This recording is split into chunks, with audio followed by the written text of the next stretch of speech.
Last ബെഞ്ചിലെ സൗഹൃദത്തിന് കുറച്ച് മധുരം കൂടൂലേ? കാരണം ലാസ്റ്റ് ബെഞ്ചിലാണ് ഈ പഠിക്കാൻ മിടുക്കരായ ആൾക്കാരെ കൊണ്ടുവരുത്തുക. അപ്പോൾ ഞാനും എൻ്റെ അങ്ങനത്തെ കുറേ സൗഹൃദങ്ങളുണ്ട്. എനിക്ക് 10ാം ക്ലാസ് വരെ ഞങ്ങൾ ഒരുമിച്ച് പഠിച്ച സൗഹൃദങ്ങൾ കേട്ടോ. അപ്പോൾ അങ്ങനെ ഒരു സുഹൃത്തിൻ്റെ വീട്ടിലേക്കാണ് വന്നത്. സുഹൃത്ത് വിളിച്ചു വരുത്തിയത് ഒരു പ്രധാനപ്പെട്ട ഭക്ഷണം തരാനാട്ടോ. ഒന്ന് കാണാം നമുക്ക്. സുരേഷിൻ്റെ അമ്മ ഇവിടെ ഉണ്ടല്ലോ. അമ്മ എന്തൊക്കെയാ?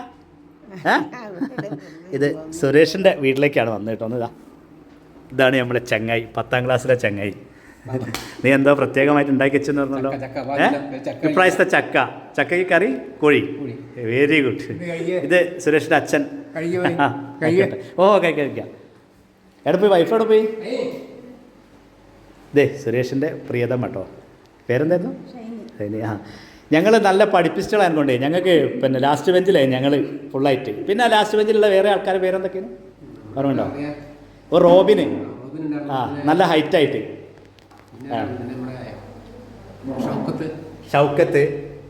അങ്ങനെ കുറേ പേരുകളുണ്ട്. കുറേ ആൾക്കാരെ ഓർക്കും. പിന്നെ ബിജു. ഇതേ അടിപൊളി ചക്ക റെഡിയാക്കി വെച്ചിട്ടുണ്ട്. ഏതായാലും ഈ വർഷത്തെ ഫസ്റ്റ് ചക്കയാണ് കേട്ടോ. ചിക്കൻ കറി ഉണ്ട്.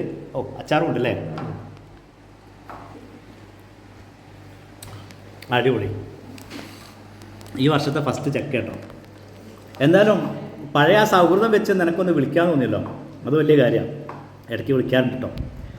എന്തായാലും ഇങ്ങനത്തെ ഒരു സ്പെഷ്യലൊക്കെ ഉണ്ടാക്കി വെക്കുമ്പോൾ ഇത്തരം സൗഹൃദങ്ങളൊക്കെ കൊണ്ടുനടക്കാൻ നടക്കുന്ന വലിയ ഭാഗ്യമായി. ഇന്നത്തെ തലമുറയ്ക്ക് അതൊന്നുമില്ല.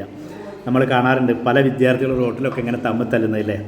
ഞങ്ങൾ ഏകദേശം 10ാം ക്ലാസ് പിരിഞ്ഞിട്ട് എത്ര വർഷമായിടാ? 36. 1992 92 ഏകദേശം 36 വർഷത്തോളമായി. ഈ 36 വർഷത്തിന് ഇപ്പുറവും ഞങ്ങളെ സൗഹൃദം ഞങ്ങൾ കാത്തു സൂക്ഷിക്കുന്നുണ്ട്. വല്ലപ്പോഴുമൊക്കെ കാണാറുള്ളത്. അപ്പോൾ ഈ കഴിഞ്ഞ ദിവസം സുരേഷിനെ ഞങ്ങൾ ഒരു ദിവസം ഇവിടെ ഈ ചൂരൽമല ഉണ്ടക്കൈ ദുരന്തത്തിലൊക്കെ പോയിട്ട് ഒരുപാട് ഹെൽപ്പുകൾ ചെയ്ത ആളാണ് സുരേഷ്. അപ്പോൾ എന്തായാലും ഈ സൗഹൃദമൊക്കെ ഇങ്ങനെ സൂക്ഷിക്കാൻ പറ്റുന്നത് നമ്മൾക്കൊക്കെ തന്നെ ഉള്ളൂ കേട്ടോ. ഞങ്ങൾ 92 ബാച്ച് ഇപ്പോൾ ഒരുപാട് പ്രവർത്തനങ്ങളൊക്കെ നടത്തിയിട്ടുണ്ട്. ഞങ്ങൾ ഈ ഒരു 15 വർഷമായി ഈ ഗ്രൂപ്പ് രൂപീകരിച്ചിട്ട്. അതിനുശേഷം ഏകദേശം ഒരു 15 ലക്ഷം രൂപയുടെ പ്രവർത്തനം നടത്താൻ പറ്റിയിട്ടുണ്ട്. 2 വീട്, പിന്നെ കുട്ടികളുടെ വിദ്യാഭ്യാസത്തിനുള്ള സഹായങ്ങൾ. ഇപ്പോഴും ആ സൗഹൃദം മനസ്സിൽ സൂക്ഷിക്കുക. ഇത് ഞാൻ പറയാൻ കാരണം ഇന്നത്തെ തലമുറയ്ക്ക് ഇല്ലാതെ പോകുന്ന ഒരു സൗഹൃദമോ അല്ലെങ്കിൽ അങ്ങനെയൊന്നും അറിയില്ലല്ലോ, അതൊന്നും ഉണ്ടാവാറില്ല. അപ്പോൾ തമ്മിൽ തല്ലാണ്. അപ്പോൾ അവരൊക്കെ ഒന്ന് കാണാൻ വേണ്ടിയിട്ടാണ് കേട്ടത് കാണിക്കുന്നത്. സുരേഷേ വേറൊരു സുരേഷും കൂടെ ഉണ്ട്. സുരേഷിനെ എല്ലാവർക്കും പരിചയം ഉണ്ടാവും. ഇവിടെ ചുരൽമല ഉണ്ടക്കൈ ദുരന്തത്തിൽപ്പെട്ട അനുശ്രീൻ്റെ അച്ഛൻ കേട്ടോ. പിന്നെ മറക്കുകയാണല്ലോ വേണ്ടതില്ലേ എല്ലാം. അപ്പോൾ നമ്മൾ സങ്കടം മാത്രം ഓർത്തുന്നൊരു കാര്യമില്ല, ജീവിതത്തിലേക്ക് തിരിച്ചു വരിക.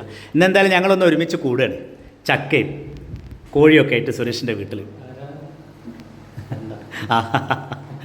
എടാ എനിക്ക് പിന്നെ ഈ ചക്ക ഇപ്രാവശ്യത്തെ തന്നെയല്ലേ? ഇതിൻ്റെ മുമ്പ് കിട്ടീനോ? ഫസ്റ്റ് ഉണ്ടായതാണ്. അതിലെന്തായാലും എന്നെ വിളിക്കാൻ തോന്നി. നീ വലിയ ചങ്ങായി തന്നെ നമ്മളെ ചങ്ക തന്നെ. എന്തായാലും നമ്മളെ വിളിക്കാൻ തോന്നിയല്ലോ. എൻ്റെ ഈ ബാച്ചിലുള്ള, അതായത് 92 ബാച്ചിലുള്ള ഏകദേശം 36 വർഷമല്ല കേട്ടോ, 33 വർഷമായിട്ടുള്ളൂ. എന്തായാലും ഞങ്ങളൊക്കെ വലിയ ഭാഗ്യം ചെയ്ത ആളുകളാണ്. ഞങ്ങൾക്ക് ഒരുപാട് നല്ല ഓർമ്മകളുണ്ട്, നല്ല സൗഹൃദത്തിൻ്റെ. അതേപോലെ അന്നത്തെ വിദ്യാഭ്യാസ സ്കൂൾ കാലഘട്ടങ്ങളിലൊക്കെ ഓർമ്മിക്കാൻ പറ്റുന്ന നല്ല കുറേ ഓർമ്മകൾ. എന്തായാലും ഇത്തരം നല്ല സൗഹൃദങ്ങളുടെ നല്ല കുറേ വീഡിയോസ് ഇട്ട് നമുക്ക് വീണ്ടും കാണാം.